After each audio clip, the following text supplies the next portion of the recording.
JewsforJudaism.ca, another episode of Controversial Issues with Rabbi Chaim Coffman. Rabbi, welcome back, sir. How are you today? You're not going to do the finger dance, no, I'm just kidding. That belongs to someone else. Doing great as always. Always a pleasure to be here. Yes, indeed. Thank you. Pleasure for me as well. Listen, who else can I speak, talk smack with, and they understand actually what I'm talking about? No, right? That's funny. I did Come on, if every other line I quote a movie or a game show or something, you got the answer. You're right there. Yeah, that's true. Now, my wife is a bookworm. She doesn't like watching TV. I don't like reading books. so we're a good balance. It's a marriage made in heaven. Exactly. That's how it should be, right? Fantastic. So this week, I read for fun when I was 20 years old. Never read for fun otherwise. Really? Oh wow, that's cool. Only because I was forced, and I bought every Cliff Notes there was, so that's how I passed. But honestly, that's a good thing. Even being forced, is at least you're programmed to do that. Now you actually like reading. I enjoy reading. Yeah. But I had a fourth grade vocabulary, so now thanks to Google and Words, and I have about a 7th grade vocabulary. Wow, that's crazy. So made it easier. And all my grades, when I was in college, I had to write, term papers. Right. And this is before Word and all that. So I actually had to work hard in order to swing it so far. To writing history papers. I enjoy reading as long as it's educational stuff. I don't I wouldn't want to read a book about Star Wars. I'd rather watch the movie. That's kind of I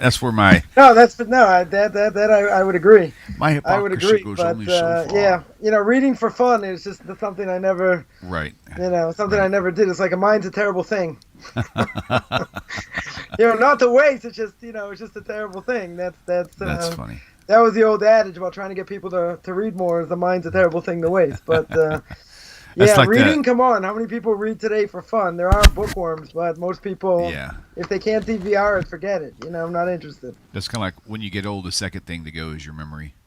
I can't remember the first one. I don't know. People have told me my memory's gone already, so I don't know what... I don't have anything to look forward to when I grow old, except, lose my eyesight and my memory, so... Then I think you missed it. I'll be speaking in limericks about movies and no one will have any idea what I'm talking about. That's funny. That'll be the worst thing. Imagine if my mind goes and I'll be speaking in mime. And I was like, no, it's Star Wars, stupid. You didn't get it? That's what I was talking about. You talking to me? You're talking to me. All right, Rabbi, take it away. Today is mental health issues. How do we deal with them? And I'm sure you'll cover a vast array of sides. So go for it. It's all yours. I don't know. We'll see. All right. I don't know how to deal with my own mental issues here. But, it's a pleasure. Pleasure as always. We spoke, I mentioned last week, we got into a lot of detail. We spoke about, different mental health issues, schizophrenia, bipolar. We spoke about OCD. We spoke about that response with Rav Asher Weiss and, the importance of knowing when a person sort of has to pass on certain mitzvahs if they're not, necessarily in the right mind. And we mentioned about, someone in the process of conversion or had to have a stringent conversion where they were probably Jewish, but, the question about the Beis Din, about the rabbinical court. And this person definitely had mental issues. So the response I got from my Rebbe was, you get him when he's lucid, right? And when he's lucid, that's what they did. They took him to the rabbinical court. They converted him. Then. But there's an obvious question that comes with this. And this is, I don't know, as English would say, it's probably a little bit, it's a little bit dicey, and that is how do we deal with these type of things, right? We spoke, I gave a Q&A last week, the end of last week, about people go through terrible situations, terrible trauma, let's say when it comes to, family, what's my obligation, honoring parents if they treat me like dirt or they were never there for me. Let's say they lock me up in a room for days on end. Whatever, the horrible things that kids have gone through that, they have tremendous claims against the parents.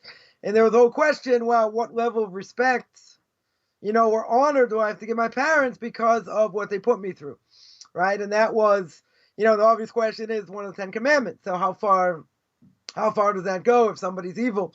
Is there an obligation to honor them? Can I disrespect them? Can I make fun of them? Can I embarrass them? How far does that go? But there are a lot of things I was mentioning earlier, my class in the book of Leviticus, that, things that happen to us, that whether physically or mentally, right? There can be physical abuse, there can be mental abuse. Sometimes mental abuse, can be a lot worse, where a person, let's say, gets bullied. Let's say they get bullied when they're younger, or, family doesn't treat them right. They're, a lot of peer pressure.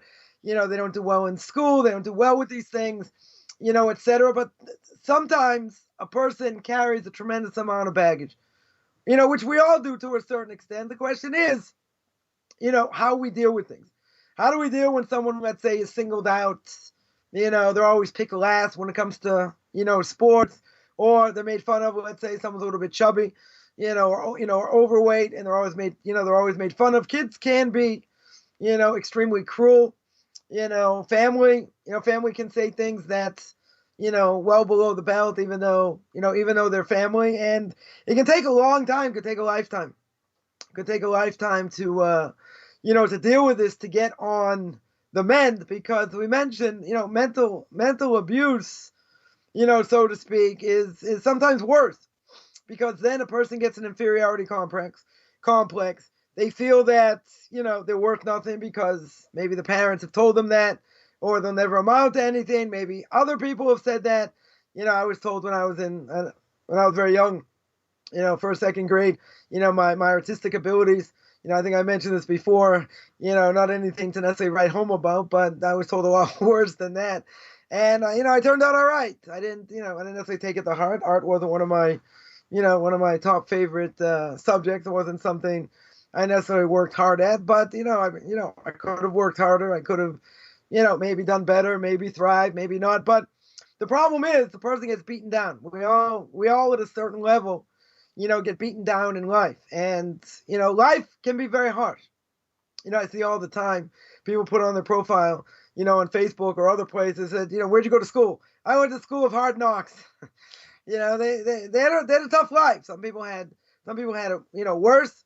Other people had it maybe a little bit better, but, we've all gone through difficult things. Now, when it comes to trauma in general, these are things that I'm not going to be very popular. That's why you have me on this show, right? I'm not going to be very popular here, by saying that Torah does not overcome everything.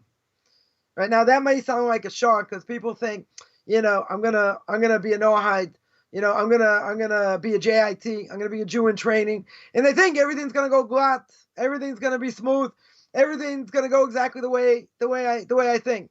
So most people understand, if they're a JIT, a Jew in training, and they want to convert, and they're going through the motions, and they're working hard, they realize that life is not the same as it was before. And what do I mean? It means that they have all kinds of difficulties they have not necessarily encountered in many ways before this. Now, what's really going on? What's going on is, this person says, okay, I want to be the real deal. I want to go through conversion. I want to work very hard, in spiritual terms. And God says, okay, that's great. Let's see if they're going to be the real deal or not.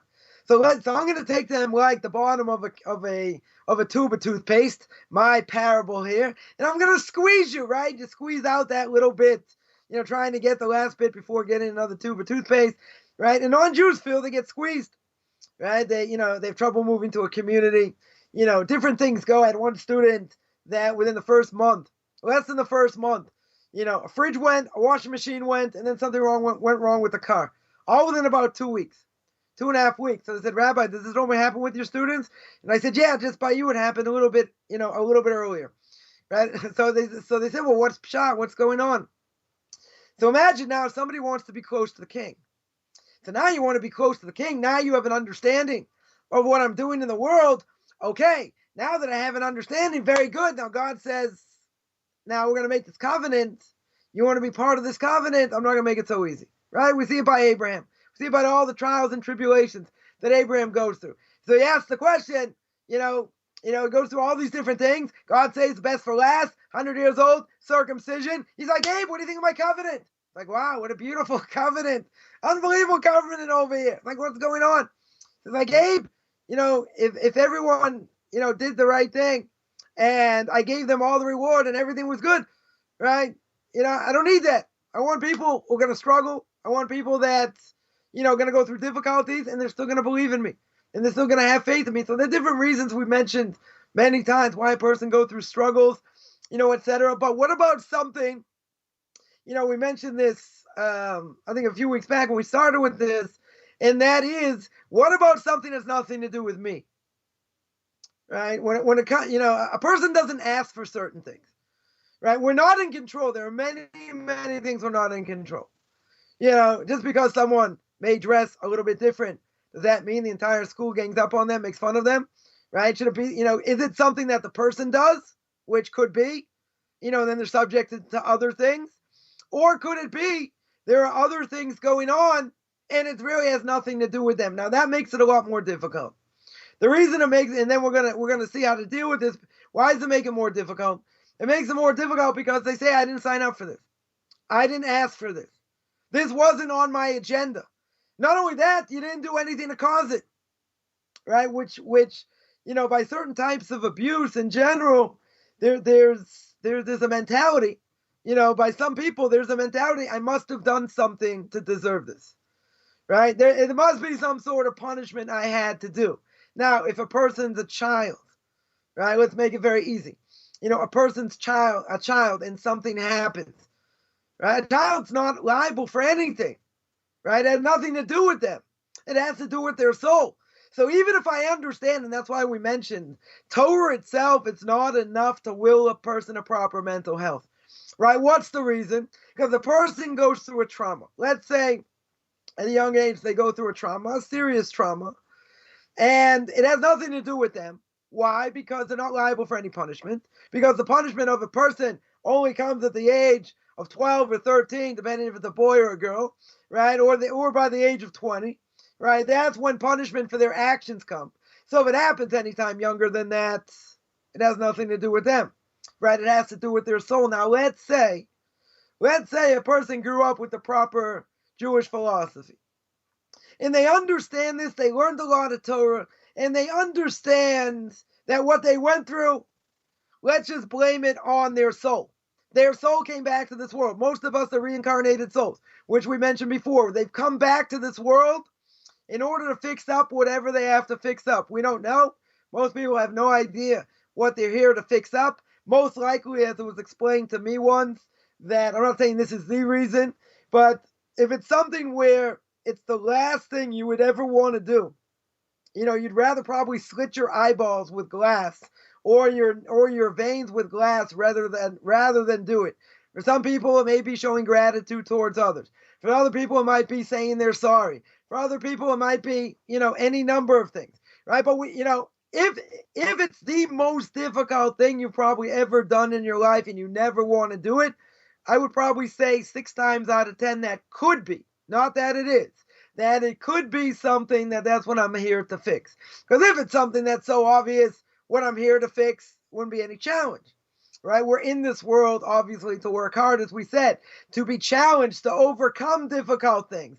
So now, if I understand, right, all Jewish philosophy says that when a person comes back to this world, they're not going to remember. They're not going to remember what they're here for, what they're here to fix up. So it could be someone who grows up and they grow up mentally challenged, right? It's not their fault. 100% it's not their fault. They're not punishable. There's no punishment here. They're too young, right? If it happens later, okay, then we can have a whole discussion. If it happens later, maybe it's dependent on the person. Not necessarily on their soul. Maybe it's something that they did, something they caused. But if they're born that way, or they get this disease at a young age, they're not in control, right? 100% they're not in control. But even so, some things like that can't be fixed, right? There's no way to fix it. If a person is mentally challenged, they're mentally challenged. The question is what level of functioning, that they are. But if someone's a child and they get abused, whether physically or mentally, and let's say that abuse continues, right? Well, we're not going to get gross here. Let's say mental abuse. Family, parents mentally abuse a child. Say you'll never amount to anything, or maybe they never show emotion.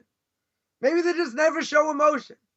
and and a person has a hard time, and the parents, there's nobody there. There's no one there to get comfort from, right? It could be very lonely. It could be a tremendously lonely existence. So they find mechanisms, way to deal with things, not through them, right? They're not going to get the love through them. So if they're not going to get the love through them, where are they going to get love from? Where are they going to get self-esteem from? One of the biggest problems, I think, today in this generation, which I heard someone coin the phrase, the tissue generation, because that's how weak people are. I would call it the Teflon generation, but that sounds better. I like the tissue generation better, right? The people are very weak today. Very, very weak. So any little thing that bothers them, that's it. It's hard for them to deal with. It's hard for them to get over. No one wants to be disciplined. All these different things. But if there's nobody there, let's go back to this case. If there's nobody there, family's not there to help them, right? They're not there to help nurture, to be loving. Where are they going to get love from? A lot of times we would say they're probably going to get love from a lot of the wrong places. That's probably A. B, where would they get their strength from? Maybe in scholastic work, right? Maybe in school. Maybe they excel at school. They have self-esteem from that. Maybe they excel at sports. They'll get self-esteem for that. Maybe in art. Maybe in, I don't know, maybe other things. Maybe electronics. Maybe they're electronically savvy. Maybe they're, they fix things very easily or whatever. So they get self-esteem in different ways. But they don't get it from where they really need it from. So even though a person can wake up every day, they can wake up every day, relatively happy, they play sports, they're good, they win, they lose, whatever it is, they do good in school, they have a good job, they're making a lot of money, but something's still gnawing at them. Even with all that, they get married, they have kids, they have grandkids, they can have all the good things going for them, health, everything. And what happens? There's still something nagging at them. There's still something deep down. What do they hear? They hear a voice in their head saying, doesn't matter, you do all these things. The most important people that are supposed to show their love for you, nobody's home. In other words, you're not getting it where you really need it. You're getting it from external sources, right? Doesn't mean you don't get it from, your spouse. Doesn't mean you don't get it from your kids, but sometimes that's not enough, right? Sometimes the person can get all this love and still chuck some of it. Why? Because they're still feeling the pain, right? So someone will ask me, okay, I can understand that, if a person grew up, let's say they had narcissist parents, right? The parents were not, narcissists. They don't think about anything outside of themselves, right? So even if they're so successful, even if they're 100% successful, what they do, this child, right now they're an adult. They're very successful, many different things. But what happened? They didn't get the nurturing at home. So deep down, what do they hear in their voice? What do they hear in their head? They hear that they still don't think you're any good. Even if they say this, that, and the other thing, they still think, oh, you're this. Oh, you're that. They may say it, they may not say it. But it sticks with you. It doesn't disappear. So I heard something my wife was telling me about the other day, that I think this person's a rabbi, very successful, and had married, kids, grandkids, and this person was abused as a child, was sexually abused as a child. Now this person's very successful, right? Very successful in what they do, and he speaks to a rabbi or a therapist. Maybe the rabbi is a therapist, I don't remember. And they speak to somebody every single day. Every single day when they get up in the morning, they speak to this person. Why? Because every time they look out the window, they wonder why I'm not hanging on the tree when they see a tree. Now, you're going to ask the question. We're going to answer this, right? But you have to ask the question. The person's successful, and he's gone, and sought after speaker, family man, grandparent, all the good things going for him. But if he doesn't speak to this person once a day, he could end up hanging himself on a tree. Now you're going to say, well, that's really serious mental issue, right? How can that be? So I would say very simply that success, whether scholastically, whether spiritually, whether on the ball field, all these things are very good. right? All it does essentially is it gives you self-esteem because you never had self-esteem before. So these things give you a lot, self-esteem. But at the same time, you never, ever forget what happened in the past. And it's there. It's part of your psyche. I mentioned earlier today, right, in my class earlier, I mentioned that if someone sees something, someone hears something, it's part of your psyche, right? It stays part of your psyche. It does not disappear. It doesn't go away. It's there somewhere. And you bring it out whenever it needs to come out, or even when it doesn't. Sometimes it'll come out. I mentioned, and I'm not going to do it now, I'm not going to show my brilliance over here or my ignorance. I could say different things. I can mention different, different jingles, right? Different jingles, from, let's say, the 70s or from the 80s, right? Different jingles from different commercials. All I'd have to do was say the first few bars, and most people are going to be able to sing it verbatim, right? They're going to know it. Now, someone's going to say, Rabbi, I can't believe it. I haven't heard that jingle in like 25 years, 30 years. You're the disease and I'm the cure. Why did that ever come up? No idea. But it came up, right? Obviously, Sylvester Stallone, right? Anyone who knows the movie, right? So why would that come up? I have no idea, but it's there. I mentioned last week, I mentioned to William earlier, with Michael Douglas and Falling Down. I hadn't thought about that movie in who knows when, but all of a sudden it rang a bell. Someone who went absolutely ballistic, right? Had a bad day and just went absolutely nuts, and you follow him through the day, what he does, what he goes through, etc. Now you ask, why is that still part of my psyche?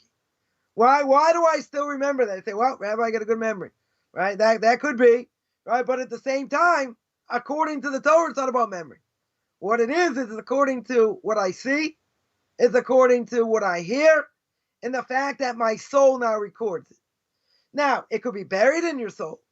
It could be there for a long time and never come up. Maybe it'll never come up. Maybe another 50 years it'll never come up, right? But obviously, if it's supposed to come up and you need that information for whatever reason, or even if you don't need it, right, it may come up. Why does it come up? Because it's part of your deep insight. It's part of your deep recesses, right? It's part of your soul. So I'd always say, I have all this garbage that's part of my soul, sports, entertainment, all these things. If I wouldn't have wasted my time and all that, I would have been a Torah giant a long time ago. No offense to all the Torah giants out there. And I'm not saying anything about myself. It's just that's a lot of wasted time. Tremendously a lot of wasted time. But so let's get back to the topic. Even with a lot of success that a person may have, and they're a grandparent, they're a father, they're a spouse, they're doing all kinds of good things.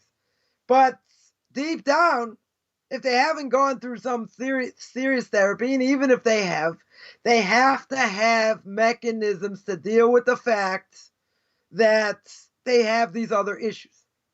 And these other issues can be 100% deep-rooted that just really either never properly get dealt with, or, let's say better, is Torah able to overcome some of these things? Now, I would say like this, not being a trained psychologist, obviously, which I'm not, and certainly not being a therapist, I can tell you what the Torah says. Now, the Torah I can understand at a deep level that when a person goes through something, right, there are things that are meant to be, right? There are things that are measure for measure. We don't always understand the measure for measure, but there are things, nothing happens in a vacuum. There are things that, if you transgress Coffman's 614th commandment, don't be stupid, there are things you could do to yourself. And that you only have yourself to blame. You have no one else to blame over here because you yourself did it. But if it's something you had no control over, you had zero control over, right? In my case, I had all this money stolen from someone who worked with my father for years and years, more than 20 years, right? It was done I don't think in a malicious way, right? But, took all this money out in order to build up, his own business, and then his business went under and all the money went, not just my money, other people's money, etc. But I asked the question many times, should I take this money out? Rabbi said, if you're making good money, good interest, using it for good things, you get it when you need it. No reason, right? The last minute when, there were problems. So, okay, last minute was last minute. Then, nothing came out of it.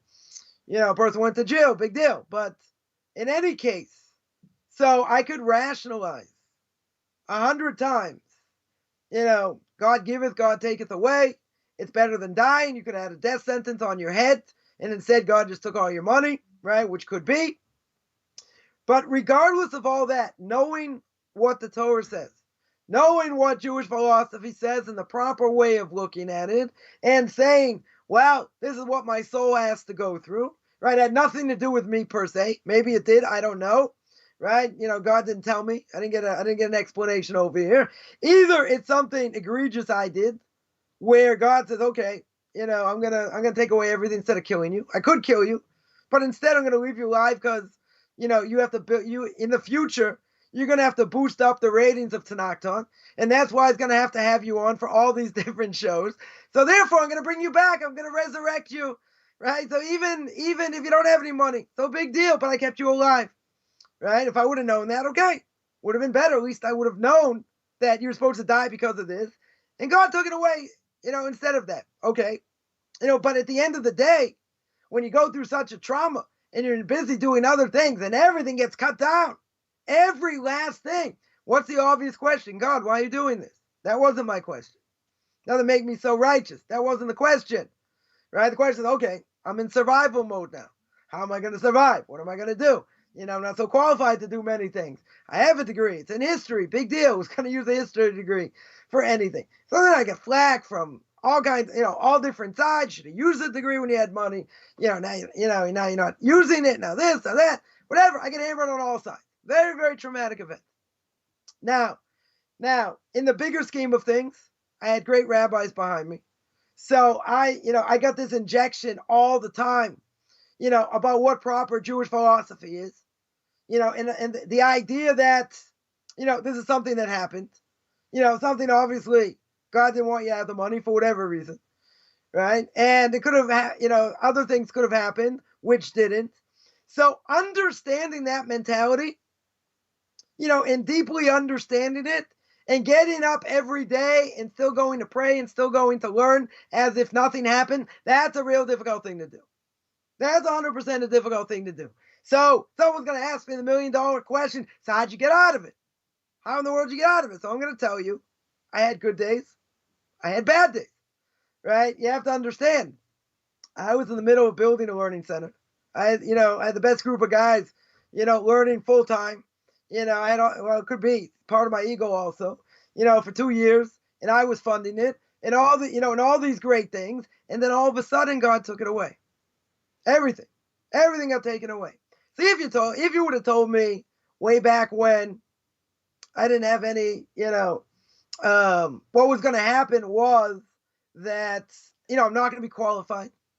I'm not going to be qualified to give classes. I'm not going to be qualified to inspire people. Okay, I have to go and do other things. That's not my forte. Okay, right? I know people like that. They tried. It wasn't, they weren't good at it. It wasn't for them, right? It didn't work. But, for me, that was the hardest part. If I didn't see some level of success, okay. So I gave it a shot. It didn't go. Okay, right? I could live with that, to a certain extent. But if you had success, you're the talk of the town, bringing this great person to speak, this great person, everyone singing your praises because, you're inspiring others, you're providing this learning center, all these great things, and get chopped down, right? So that, for me, that was the hardest thing.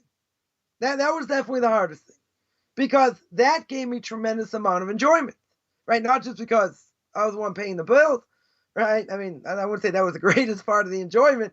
The enjoyment was I was helping others, and I was giving to others, right? And I had the ability to give, but when that's taken away and you've seen success, it deflates you, because that's where I didn't get enjoyment in other things, certainly not from family, right? Certainly not support that way. So someone who gets, that's their self-esteem, and that's what they're doing, and they, and that's cut off. That's hard, right? That's very hard. So you'll say, I'm not going to say that's worse than any of these other things. We're not going to categorize, right? Mental, being made fun of, being said you're not going to amount to anything, that destroys a person. Sexual abuse, that destroys people. We're not going to put any of these, I'm not going to label them and say which one's worse. They're all bad, they're all bad to a certain extent, right? We could say some things are worse. We're not even going to go there, right? But the question is, okay, person goes through a trauma. Now, my luck, so to speak, was I was close to one of the Torah giants of the generation, right? I'm still considered like a son to him, I hope, not a wayward son, right? We're still pretty tight, 25 years. I can go speak to him about anything, anytime, any time of the day or night, as long as they let me in the door, hopefully, so he helped me tremendously. He gave me all kinds of strength, quoted me sources here, sources there. I'll tell you what he said at the beginning, which is a little bit hard to swallow. One of the first things he said, the Talmud says not everyone inherits both worlds. That means that if a person has money, does not mean at all they're going to be, a rabbinic scholar. They're going to be a Talmud Chacham. At the same time, usually someone who's a rabbinic scholar doesn't have money, right? Usually the two things are not intertwined. If a person has money, they're not a rabbinic scholar. If they're a rabbinic scholar, they normally don't have money. The very, very few people have both, have both worlds. So I asked him, I said, are you making fun of me? I said, you're making fun of me? I said, or you're trying to give me a little bit of chizuk, give me a little bit of strength, right? But I understood what he meant, right? He said, if you're not meant to have that world, and for whatever reason God took it away, he says he's not going to take away this other thing. In other words, even if you don't have money, what's God going to say? He said, okay, you're not going to have that. Money's not good for you. I want you to pray better. I want you to work harder. It's all these different things, but I want you to be on your knees so you understand what the other side feels like. So what about learning? So now someone's going to ask, well, how did you go in day in and day out? Learning like nothing happened. I'm going to tell you, it wasn't easy. It wasn't easy. So one Purim, I think the first Purim when I came back to Israel, I learned like a ton during those 5 months, 4 or 5 months. I learned a tremendous amount. So on Purim, I was by my Rebbe's meal, by his Purim Suda. So I asked him, I told him I want a bracha. I said, I want a blessing. So I said, what blessing do you want? I said, listen, I'm not getting the blessing of money. That's pretty clear right now. I said, obviously God doesn't want me to have it now. Fine. I said, if I can't have that blessing, I said, I want the blessing of Torah. I said, I want you to give me the blessing, the desire to learn, to give over, to give everything you have, to give over to what's, to help others and all that. I said, if I can't have one, I'll take the other. But see, both don't go hand in hand. Most people never have both. It doesn't exist. So that's a consolation. But Rebbe always said, money's not everything, but it's always good to have in your pocket. So I went through a lot of ups and downs. I'll talk about my own story. I went through a lot of ups and downs, many, many ups and downs, right? But I still had that level of self-esteem because of my learning. I had my classes, whatever. It wasn't from family. It wasn't family support, not even close, right? Not even close. So I know that's not where it's going to come from. But at the end of the day, what was I told? I was told many times, many, many times, that's not where you're going to get it from. You never expect it, ever. You're not going to get it from there. Now, if you're not going to get it from there, where are you going to get it from? You get it from your students. You get it from your family, right? You get it from your kids. Get it from your grandkids. Whatever it is. Now, based on that, knowing all that, and all other things that have happened along the way, sometimes been better, sometimes been worse, right? But we're here trying to live inspired, myself included. There were days I could have sat in bed all day. All day. Why? You're going to say, why? But you had all the success, right? You were giving over and you're helping people and, all these different things. You're right. But you know what? There's a trauma. You can't negate the fact that something happened and you were left all alone, basically. You were left holding the bag. Were there any, any pat in the back? Don't worry about it. We're here for you. This, that, nothing, right? Left on your own. right? So I understand where that came from. I understood where, why possibly this could have happened, right? I understand it philosophically. Getting up every single day, Torah doesn't overcome 100%, right? That's what I want to make clear. Sometimes a person's going to have to go through therapy, right? A person can go to drugs, go to other things, right? But therapy, and this is what I want to, spend the next part speaking about, and that is that who do I go to, right? I can understand what to do. I can 100% understand what to do. I can understand what the Torah says. I can understand all that. At the same time, I always say that when a person's having a very dark day, everything's going wrong, a lot of things going wrong, and you feel just you're mad at the world. You want to rip up books. You want to punch walls. You want to do all these things, right? So Coffman's law is write down on a piece of paper 20 things, probably 10's enough, right? But write down 20 things that you're thankful for, right? Are you thankful for air? Doesn't matter if you live in LA and there's smog. You got air. You're breathing, right? Are you thankful for your health? Your body works, even if it doesn't work 100% all the time, right? Are you happy for that? If you're married, you have a spouse, you have kids, you're learning. There are a million things to be thankful for. So when you're so angry, right? The Talmud says you're so angry, and if you were hanging right above the pit of hell, you're still not going to give in. You're still going to be mad, right? So when you're that angry, look at the list. Before you burn the list or rip it up, look at the list and say, what am I getting angry about here? Why don't I understand it's all a test and it's the evil inclination? And, and you made mistakes, okay. But why am I getting hammered here and this and that and the other thing? Just leave me alone, right? Let me live life over here. Doesn't work like that, right? But you have to be thankful for what we have. Yeah, we've had terrible things. People be mentally abused, physically abused. I want to make sure people understand it, and you don't need me to tell you this. And I'm not a psychologist either, right? But bottom line is these things don't disappear. They don't just disappear overnight. They're there for the long haul. Now the question is, how do I deal with it? So you can tell me I'll be the Energizer Bunny, and I'm going to learn, all these hours, even if life is hard, and I'm going to get inspired, and I'm going to, that's all great. And I would say maybe, that 60, 70% of putting that into action, right? But for most things, if it's a trauma, it's never, ever going to overcome 100%, right? If it's something physical, like physical abuse, yeah. Sexual abuse, that's going to be very hard. Because in the Orthodox community today, most kids that are overdosing on drugs have been sexually abused. That's the highest percentage. There are other issues, but that's probably the highest percentage. How does someone get up in the morning? It didn't have, they didn't bring it on. They didn't deserve it, right? Something happened over here. It's not their fault, right? They have to realize it's not their fault. But at the same time, knowing that, understanding that, and it's something my soul had to go through, that's still not going to get someone up in the morning, be whistling Dixie and dancing. You have good days, you have bad days, right? Someone who's bipolar, someone who's schizophrenic, they need a psychiatrist and medication, right? They're not going to get through it without it. Because if they go off the medication or the psychiatrist, they're going to go haywire, right? Something's going to go wrong.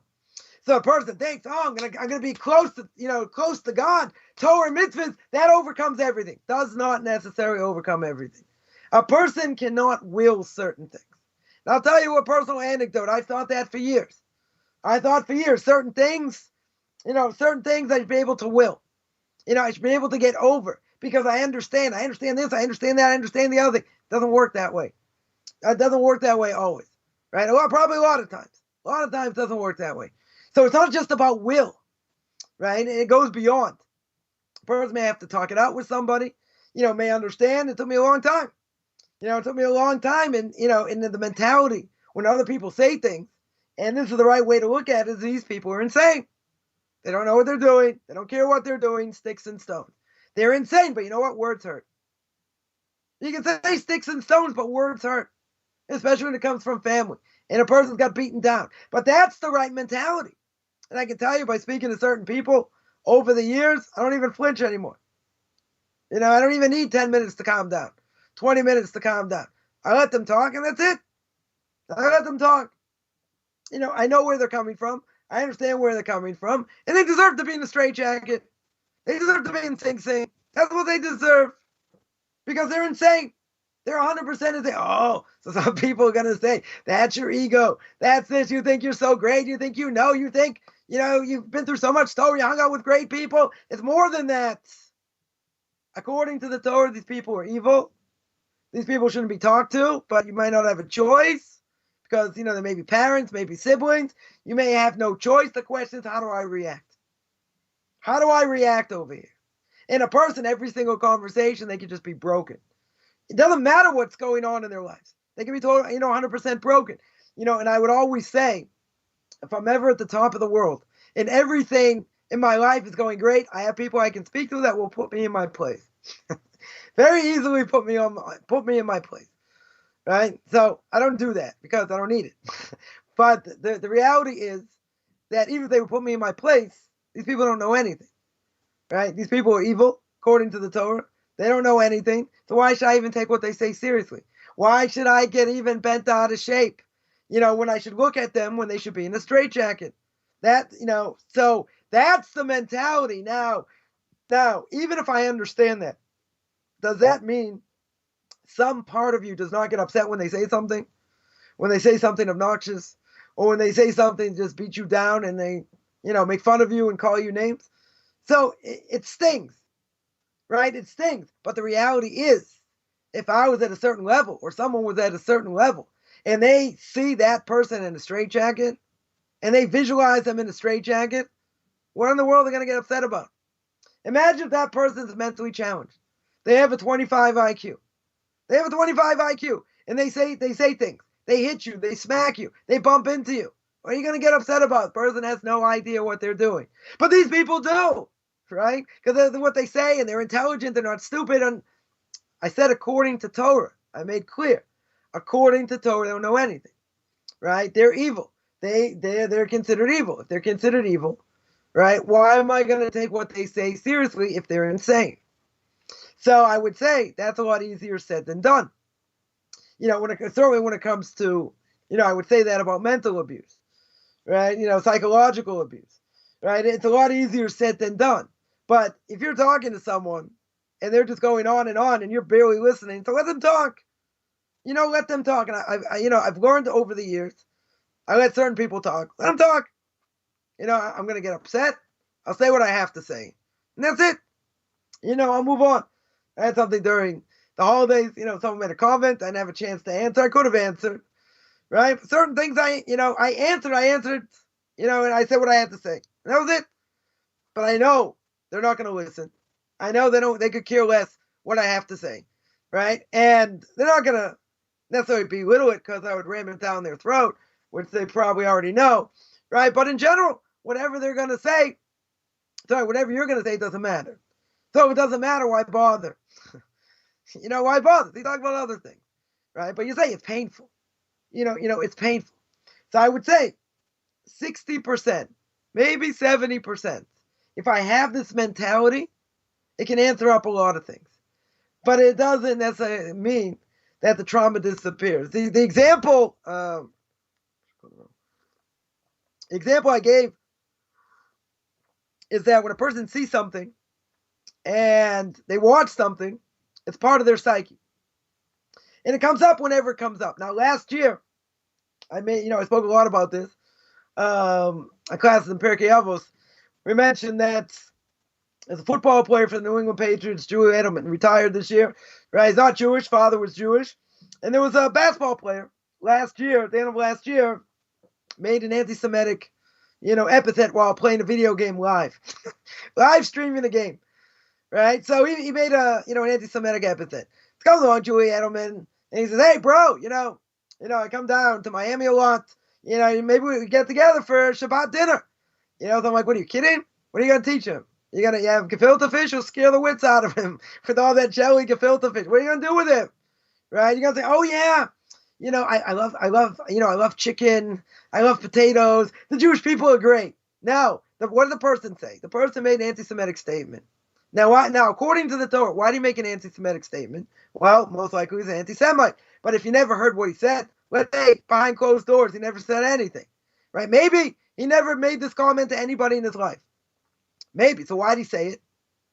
Why in the world did he say it? So according to Torah, it's obviously something he thought of. Because if it's something he thought of, it becomes part of your psyche.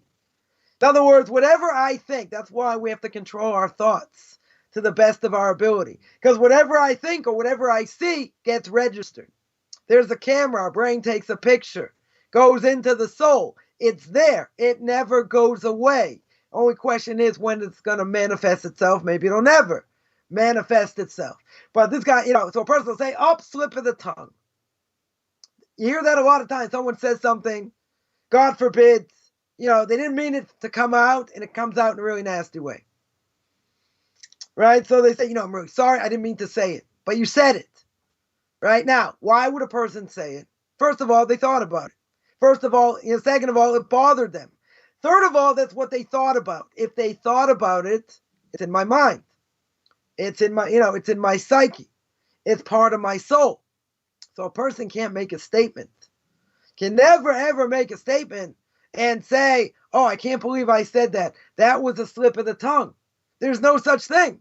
Why not? Because a person's never going to say something they didn't think about first.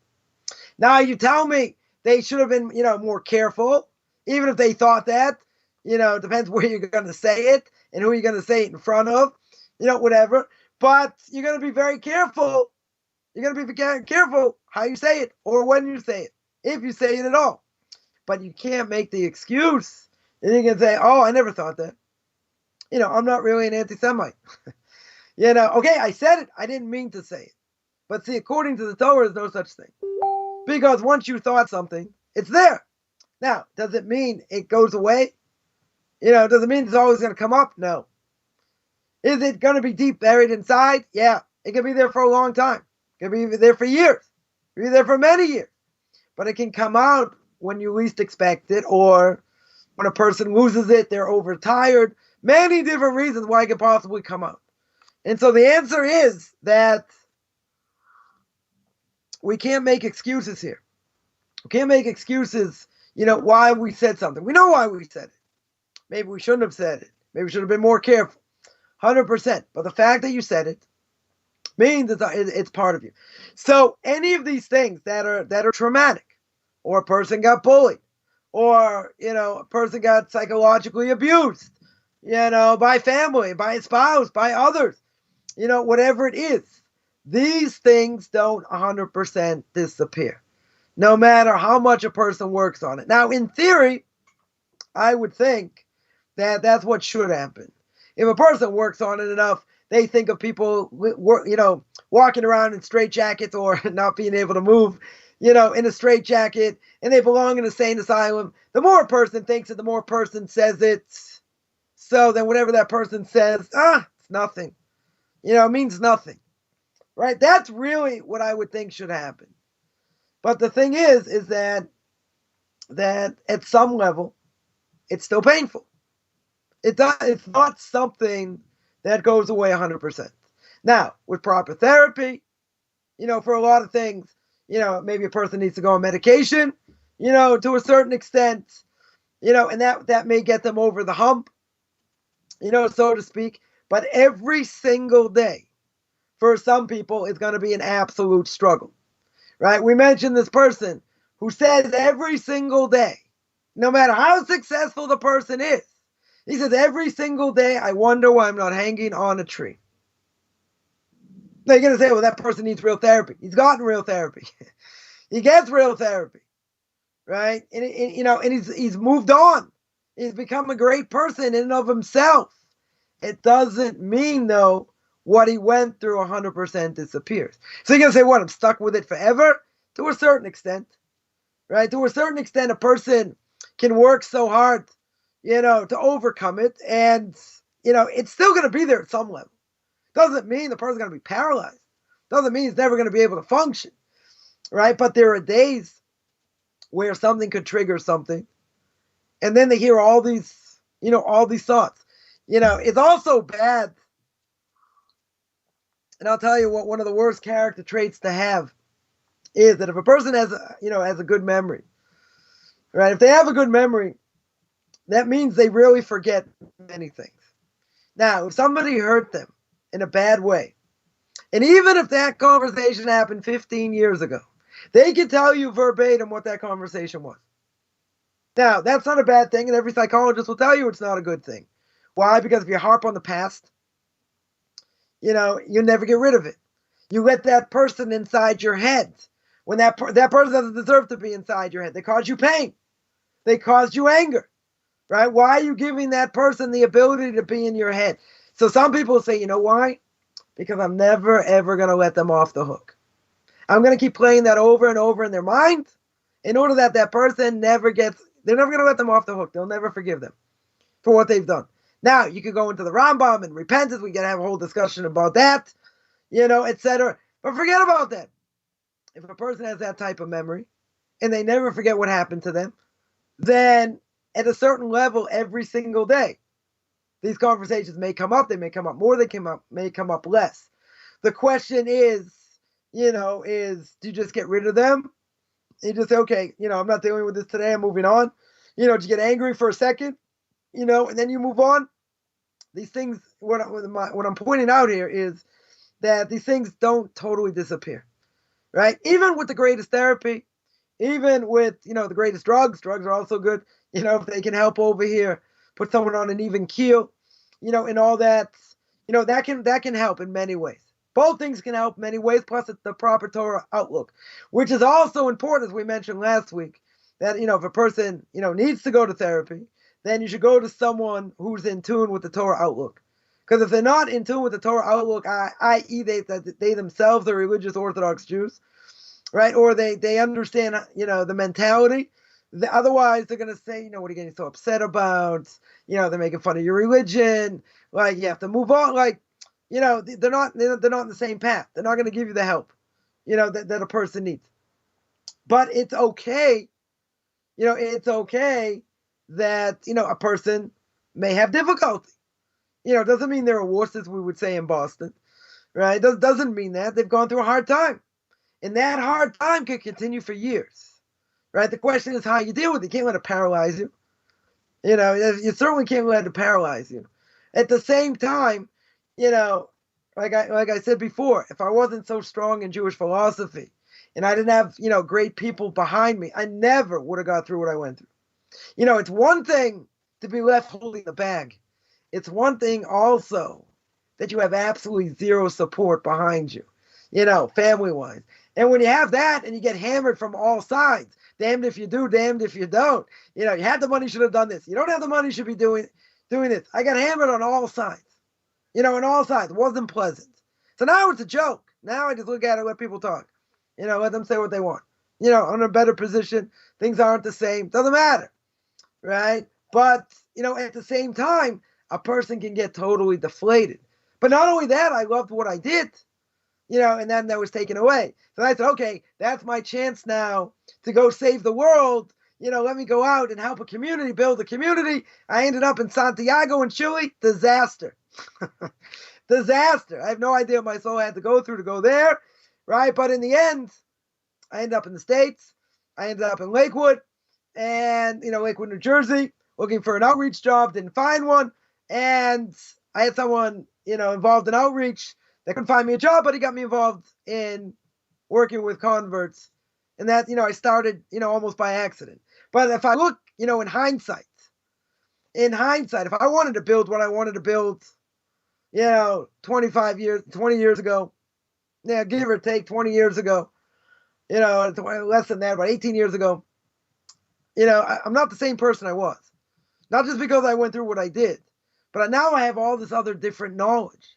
So now if God would have come to me in a dream and told me 18 years ago, I'm going to take away your money, no one in your family is going to die, no one's going to get sick, right? But you're going to have about an 18-year odyssey. But I'm gonna give you certain things to work on. You're going to make Tanakh Talk famous over here, right? You're going to, work with Noahide Nations. You're going to do these other things. You're going to build other things. And I'm going to give you all the vessels in order to do now what you want to do up north and build, this whole thing that I'm trying to build. Now, 20 years ago, my biggest ego, would I have been successful? Probably not. Why? Because I was lacking different things. See, if God would have told me that, it would have been a lot easier to deal with. At least I would have known there's a light at the end of the tunnel. But I got rejected here, got rejected there. Tried to find a job in outreach, and everything got shut down. Everything I wanted to do got shut down. I'm like, if I got all this talent, why can't I use it? Right? And I had to get involved in other things because, I had to put food on the table. But be that as it may, I can now look back 17 years, and I'm not gonna say it's all worth it. That's being a little bit much. That I went through a lot of hardship. But in the end, not saying, I'm not giving up, any of my mitzvahs that I did, and all that, right? The hardship was very hard. It was very hard, but now seeing the light, seeing somewhat the light at the end of the tunnel, and now reconnecting the dots, now it makes sense. Now it definitely makes sense why certain things might have happened. Now, I would have liked things to turn out differently, right? But I think in, my biggest of egos, I can understand why it shouldn't have happened back then, and why it's more likely to happen now. I don't know where it's going to end up, right? But, I'm more likely to be successful now, than I was. But at the same time, that's only in hindsight. But when you're going through hell, it's hard to see, right? It's hard to see the light at the end of the tunnel. And, even with trying to will it with Torah and mitzvahs and being inspired, that can help a lot, right? That I'm not going to say, but you're going to have good days and bad days. And you're not going to accomplish what necessarily you need to, right? Getting over that hump unless you get other help. If you don't get other help, I'm not saying it's impossible, but almost. Because Torah's not the quick solution here. It's not the end-to-end all solutions here.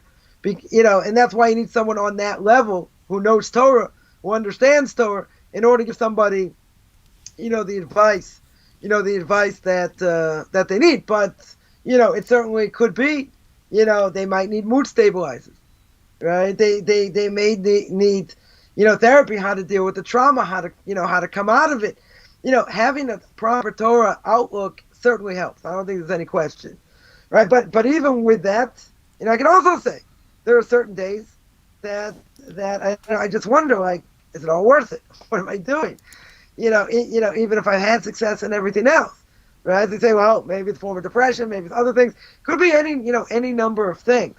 Could be any number of things here, right? But but I would say 70% has gotten me through because of this mentality.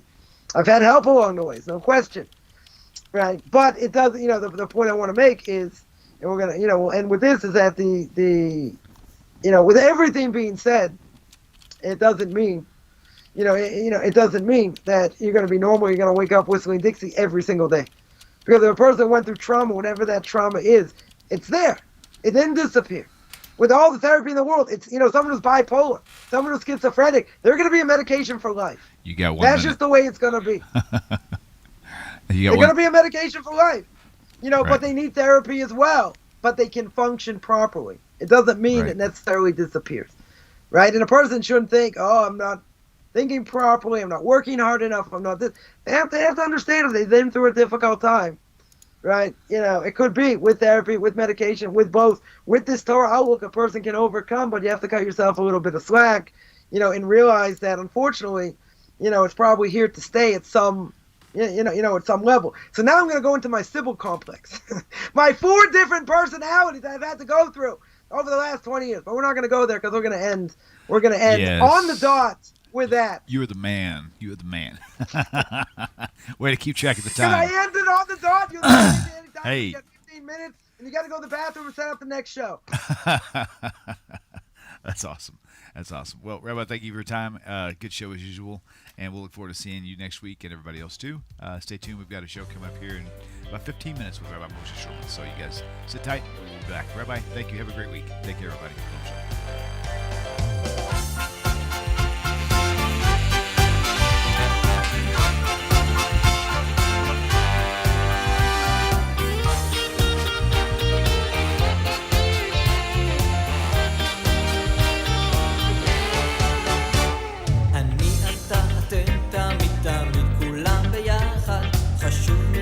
חשוב והכרחי להיות ביחד. איפוק זו העוצמה, ויתור זו הגדולה, השאיפה והכמיהה. אני אתה אתם תמיד שוב